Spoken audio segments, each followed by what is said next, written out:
علامہ بغدادی صاحب اور دیگر جو ہمارے ذمہ داران تھے، سب سے ایک ہی سوال، پتہ نہیں ان سے ہوا ہے یا نہیں، ہمارے پنجاب میں جتنے بھی گرفتار سے ان سے یہی پوچھتا تھا لیڈروں سے کہ آپ کو پیسے کون دیتا ہے؟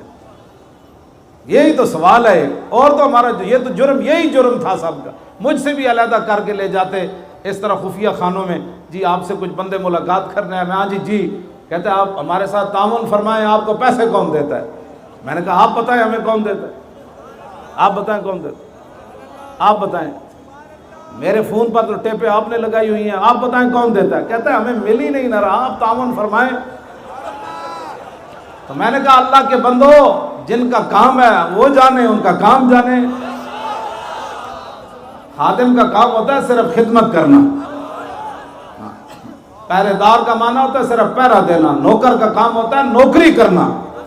باقی دنیا میں جس کی بھی جو ملازمت کرتا ہے اس کو تنخواہ نہیں ملتی، تو جن کی ہم نوکری کرتے ہیں،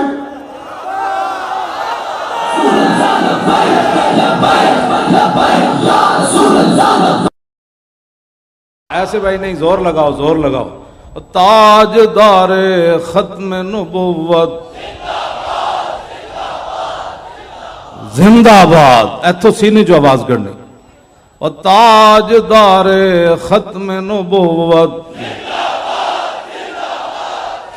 اور تاجدار ختم نبوت، تاجدار ختم نبوت، اور تاجدار ختم نبوت۔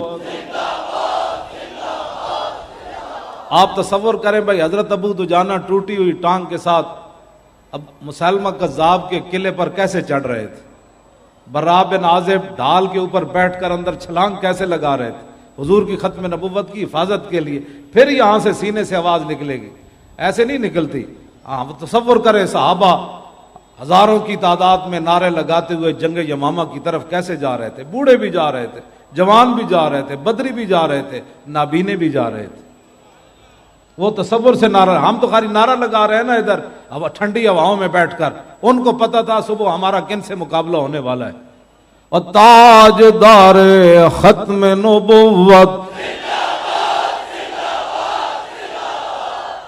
اور بھائی شیرو وہ جو پیچھے وہ سارے اسی طرح آواز نکالیں جس طرح یہ پہلے لوگ آواز نکال رہے ہیں۔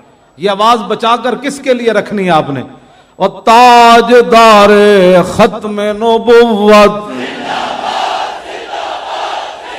اور تاجدار ختم نبوت، اور تاجدار ختم نبوت، اور تاجدار ختم نبوت۔ 1200 صحابہ شہید ہو گئے، 1200 شہید، جن میں 700 حافظ اور قاری، اور 10 سے 15 صحابہ صرف خالد بن ولید کے پیچھے با جماعت نماز پڑھ رہے تھے جنگ یمامہ۔ ام عمارہ فرماتی ہیں باقی سارے اتنے شدید زخمی تھے کہ وہ خیموں میں نماز پڑھ رہے تھے۔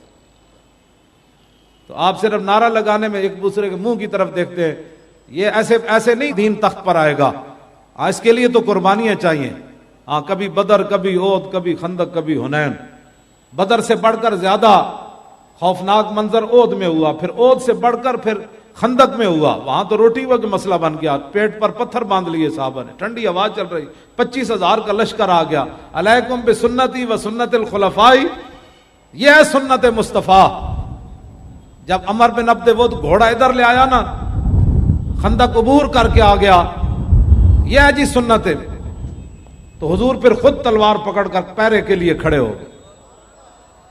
اور حضور نے یہ بتایا سنت یہ ہے کہ جب دین پر مشکل وقت آ جائے تو جو دین کا رہنما ہو وہ خود تلوار پکڑ کر کھڑا ہو جائے۔ ہاں جی یہ ہے۔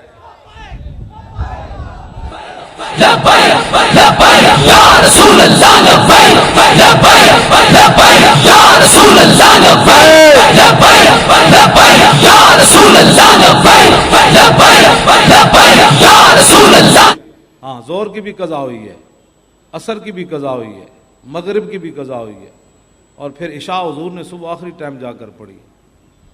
تو یہ بھی علیکم بسنتی و سنت الخلفاء کہ جب دین پر مشکل وقت آ جائے تو پھر حضور نے خود بھی خندق کھودی ہے.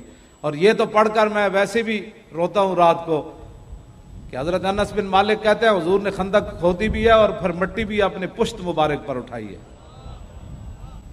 یہاں بڑا قیمتی ہے مولوی خاتم، اگر اس کو ہتکڑیاں لگ گئیں تو پھر کیا ہوا؟ ہمارے لوگ جی حضرت صاحب کو ہتکڑی لگ گئی، تو میں نے کہا امام الانبیاء نے تو یہاں مٹی اٹھائی اور ایک بار نہیں اٹھائی. حتی وارت تراب و بیاض بطنی. برا بن عازب کہتے ہیں آپ کا جسم مبارک چاندی کی کیا حیثیت ہے، اس سے بڑھ کر حضور کا جسم مبارک سفید تھا. تو فرماتے ہیں اتنی بار حضور نے مٹی اٹھا کر پھینکی کہ مٹی نے اٹھ کر حضور کا جسم اتنی بار چوما کہ رسول اللہ کے جسم کی سفیدی گم ہو گئی تھی. یہ نہیں کہ برکت کے لیے حضور نے اتنی ساری مٹی اٹھا کر ایسے کی ہے، حضور مٹی یہاں اٹھا کر لے جا رہے تھے. پاگل ہو جاتا ہے بندہ دو میں جہانا دے مالک کو امن، تو حضور مٹی تھے چک کے دین واسطے لے جامن. آج دین کے لیے اتنی پگڑی قیمتی ہو گئی، اگر یہ ڈنڈے کھاتے ہوئے اتر بھی جائے. میں جب وہ مجھے مار رہے تو میری پگڑی واقعی اتر گئی تھی. وہ لڑکوں کو مار رہے تھے تو میں نے کہا ان کیوں مارتے ہو، مجھے مارو. تو انہوں نے پھر مجھے مارنا شروع کر دیا ہاتھوں پر اور سر پر. تو اس وقت میری پگڑی اتر گئی تھی. جب میں گاڑی میں ڈالا تو پگڑی میرے ہاتھ میں تھی. تو ہماری پگڑیاں پھر رکھی ہم نے کس کے لیے؟ اسی دن تو پگڑی کا مزہ آیا باندھنے کا کہ جب حضور کے نام پر ڈنڈے کھاتے ہوئے یہ اتر گئی تو پھر کیا کرنا ہے اس پگڑی کو، اور کیا کرنا ہے؟